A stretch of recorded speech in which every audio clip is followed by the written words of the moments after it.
À essayer de définir la science politique sans documents, sans papier, sans préparation, parce que je crois que la meilleure façon d'expliquer quelque chose, c'est avec le naturel, pour une question de pédagogie. Et alors, donc la science politique, qu'est-ce que c'est? Euh, Qu'est-ce que c'est? Oui, déjà, a mal démarré.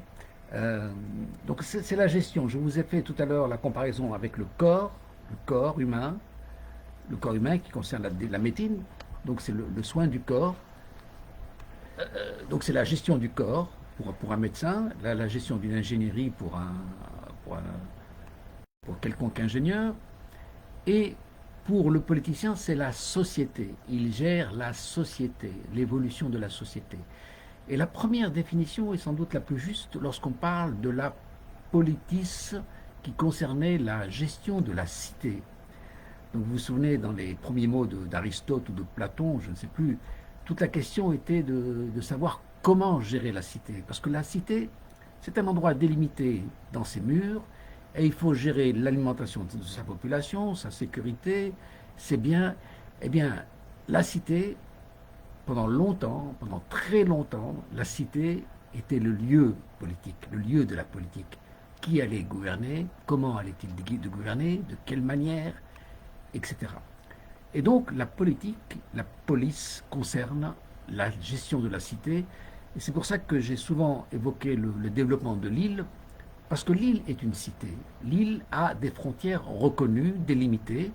Et donc à partir de là, on développe un système. C'est pour ça que dans quelque part, toutes mes réflexions sur l'insularité de Djerba avaient en background l'idée de la politique. Et donc ce modèle insulaire, comment pouvait-il se développer au monde, tout comme le capitalisme nous a été donné par l'Angleterre.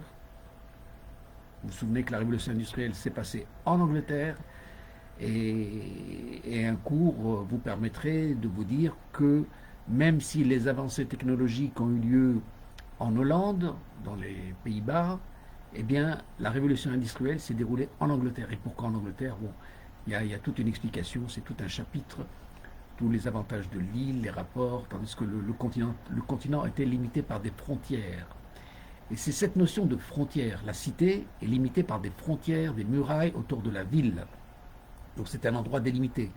Mais il y a la campagne et il y a d'autres villes, donc il y a d'autres cités.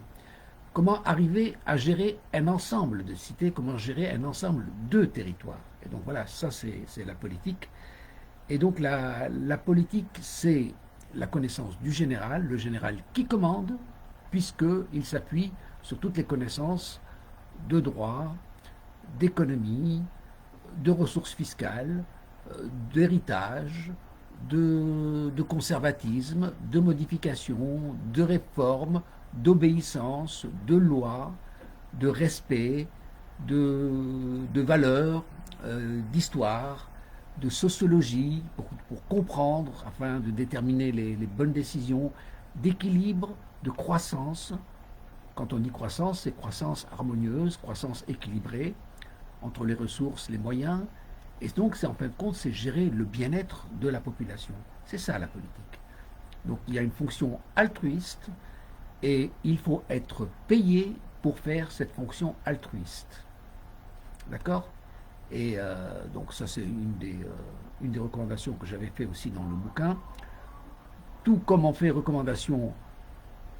Oui, je crois on va être interrompu là. Je vais pouvoir interrompre là. Allez, à tout à l'heure.